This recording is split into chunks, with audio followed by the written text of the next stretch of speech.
जय मसीह की। मैं आपके बीच में आज मेरी एक मुलाकात एक मुसलमान से हुई, उसके साथ जो बातचीत हुई उसको मैं रखना चाह रहा हूँ। जब मैं उसके बारे में पूछ रहा था कि वो मोहम्मद साहब के बारे में क्या जानते हैं, और उसके बाद बातचीत आगे बढ़ी तो मैंने कहा कि अगर एक भी गुनाह करते हैं तो उसका सज़ा क्या होगा। तो उसने ये कहा कि चाहे हम कितना भी गुनाह कर लें, लेकिन खुदा को अगर एक हमारी बात अच्छी लगी तो सब गुनाहों को माफ़ कर देगा। मैंने कहा इस तरीके से तो चाहे कोई भी मनुष्य कितना भी ख़राब हो, उसमें कहीं ना कहीं एक अच्छाई तो होती है।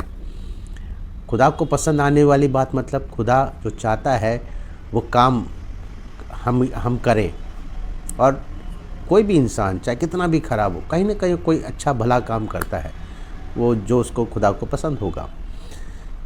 लेकिन और उसने कहा कि उस एक अच्छे काम के कारण सारे गुनाहों को माफ़ करेगा खुदा।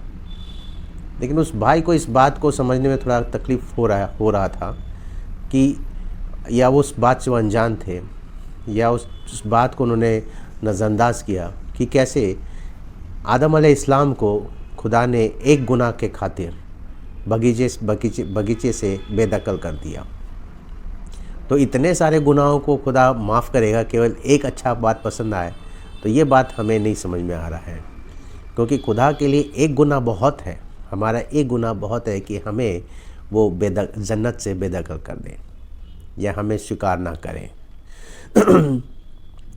और वो मुस्लिम भाई वो इसलिए बोल रहा था कि हमारे एक अच्छे काम के कारण वो सब गुनाह माफ़ कर दे, क्योंकि वो ये बात को समझ तो रहा है कि खुदा मोहब्बत करने वाले, और ये भी जानते हैं कि अल्लाहु अकबर यानी खुदा बड़ा है, उसकी मोहब्बत बहुत बड़ी है। इतनी बड़ी मोहब्बत है, यानी खुदा इतना ज़्यादा हमसे मोहब्बत करता है कि वो हमको सज़ा देना नहीं चाहता। इसलिए उस मुसलमान भाई ने कहा कि वो हमारे सारे गुनाहों को माफ़ कर देगा अगर हम उसके गुनाह की माफ़ी मांगेंगे तो। लेकिन एक बात ये भी जानने की आवश्यकता है कि खुदा जो है उसकी अदालत है, वो सही फ़ैसला करता है।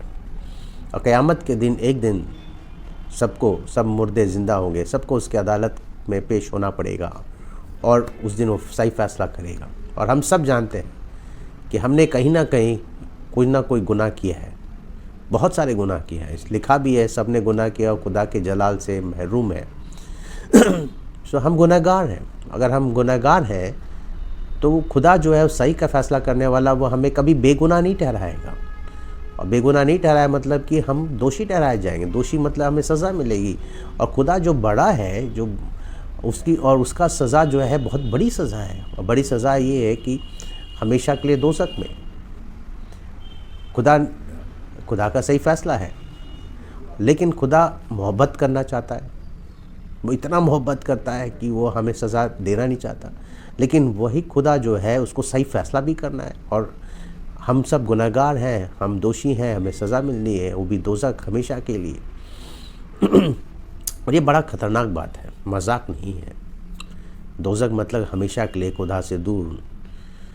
और उसके बाद एक बार मरने के बाद लिखा भी है हर मनुष्य को एक बार मरना है, उसके बाद अदालत है। उस दिन अदालत है, फ़ैसले का दिन है, खुदा का सामना करना पड़ेगा। और जब हम एक इंसान होने के नाते इस बात पर सोचते हैं कि हमें कौन सा ट्रेन पकड़ना है या कौन सा सामान ख़रीदना है, किधर पैसा लगाना है, क्या करना है क्या नहीं करना है, तो इस बात के लिए भी हमें दिमाग ज़रूर लगाना चाहिए कि हम कहाँ जा रहे हैं। हम लोग गुनाह के कारण दोज़ख जा रहे हैं। खुदा मोहब्बत करता है, पूरी तरह मोहब्बत करता है, हमें सज़ा देना नहीं चाहता, लेकिन वो सही फ़ैसला करना है उसको। इसलिए हम गुनाहगार हैं तो उसको सज़ा भी देना है, दोनों करना है। अगर सिर्फ मोहब्बत ही करे और सब गुनाह माफ़ कर दे तो फिर ये बात होगी तो फ़ैसला कौन करता है, सही फ़ैसला करने वाला कौन है। इसलिए खुदा को सही फ़ैसला भी करना है। और अगर वो सही फ़ैसला ही करेगा और सबको सज़ा देगा तो कहेंगे तो उसमें मोहब्बत कहाँ है। तो उसको दोनों करना है, मोहब्बत भी करना है, फ़ैसला भी करना, और दोनों उसने किया, और दोनों उसने यीशु मसीह के शख्सियत में किया। खुदा ने हमसे मोहब्बत किया, और खुदा अपने मोहब्बत के कारण वो इंसान बना, और उसका नाम यीशु मसीह रखा गया। सो यीशु मसीह जो है वो अनंत काल के हमेशा के खुदावन भी हैं और हमेशा के लिए मनुष्य भी है। वो पूरी तरह से खुदावन भी है और पूरी तरह से मनुष्य भी है। तो यीशु मसीह अनंत खुदावन मनुष्य है। उन्होंने अपने जीवन में जब 2000 साल पहले करीब इज़राइल नामक देश में उनका जन्म हुआ और वहाँ और उन्होंने उनके 33 साल की उम्र में उन्होंने कोई गुनाह नहीं किया, लिखा उसके बारे में। तो उन्होंने क्या किया, उन्होंने हमारे गुनाह का सज़ा का कीमत अदा करने के लिए और हमारे लिए जन्नत में एक स्थान खरीदने के लिए वो सलीब पर कुर्बान हुआ और मुर्दों में से जी उठा। खुदा ने यीशु मसीह के द्वारा हम पर मोहब्बत किया, इतना मोहब्बत किया कि यीशु मसीह सलीब पर अपना एक एक लहू उसने बहा दिया अपने शरीर में अपने जिस्म में। उसका जिस्म जो है हमारे लिए कुर्बान कर दिया गया। स्वेच्छा से यीशु मसीह ने अपने जिस्म को कुर्बान किया और उसका एक एक लहू हमारे गुनाह का सज़ा का कीमत अदा करने के लिए बहाया गया। उसके लाश को गाड़ा गया यीशु मसीह को, मुर्दों में से जी उठा और सबके देखते देखते ऊपर उठा लिया गया। आज जीवित है यीशु मसीह और दोबारा आने वाले हैं। उसकी अदालत होगी और सही फैसला करेंगे वो। और जितने इस बात पे ईमान रखते हैं कि यीशु मसीह हमारे गुनाहों के सज़ा का पूरा कीमत अदा करने के लिए सलीब पर कुर्बान हुए, मुर्दों में से ज़िंदा हुए, ऊपर उठा ले गया, आज ज़िंदा है, वो नजात पाएंगे। क्योंकि लिखा हुआ है कि यीशु मसीह पर ईमान रख तो तू और तेरा घराना नजात पाएगा। क्या आप यीशु मसीह पर ईमान रखना चाहते हैं? क्या आप गुनाहों की माफ़ी चाहते हैं? क्या आप यीशु मसीह पर ईमान रखते हैं कि उन्होंने वही आपके गुनाह को माफ़ कर सकते हैं? क्योंकि उन्होंने आपके गुनाह के हर सज़ा का कीमत सलीब पर अदा कर दिया। अगर आप ईमान रखते हैं तो आप जिस समय ईमान रखते हैं उसी दिन आपका नजात है, आपका उसी दिन आपका हमेशा की ज़िंदगी है। क्योंकि मैं यकीनन तौर पर इस बात को कह सकता हूँ कि जिस दिन मेरी मौत होगी मैं खुदा के नज़दीकी में होऊंगा, क्योंकि मेरे पास हमेशा की ज़िंदगी है यीशु मसीह के कारण। यीशु मसीह ने मेरे गुनाहों को माफ़ किया क्योंकि उसने मेरे हर गुनाह का सज़ा का कीमत क्रूस पर कुर्बान कर दिया। पहले मैं इस बात पर ईमान रखता था कि मुझे अमाल काम करना है, कुछ अच्छा काम करना है, भला काम करना है कि मैं नजात पा सकूं। लेकिन अब क्योंकि मैंने नजात पा लिया है, यीशु मसीह के उस सलीब पर किए हुए अमाल पर मैंने ईमान रखा, तो इसीलिए मेरे पास हमेशा ज़िंदगी है। अब जो मैं अच्छा काम करता हूँ, भला काम करता हूँ, उसको धन्यवाद देने के लिए करता हूँ कि उसने मेरे लिए इतना बड़ा काम, मेरे लिए इतना बड़ा कीमत अदा किया।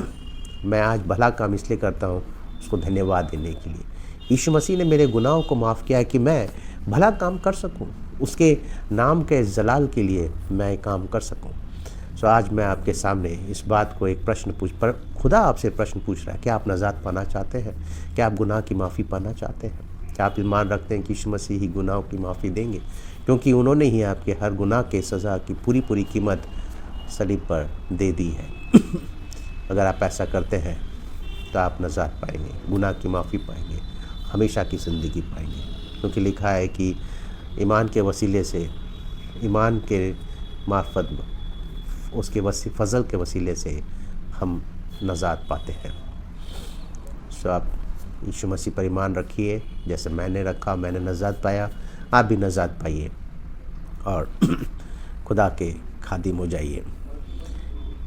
कोई भी प्रश्न आपके पास है यीशु मसीह के बारे में या नजात के बारे में, गुनाह की माफ़ी के बारे में, खुदा के बारे में, आप ज़रूर मुझसे संपर्क कर सकते हैं। मैं अपना फ़ोन नंबर आपको देता हूँ। खुदा हाफिज़।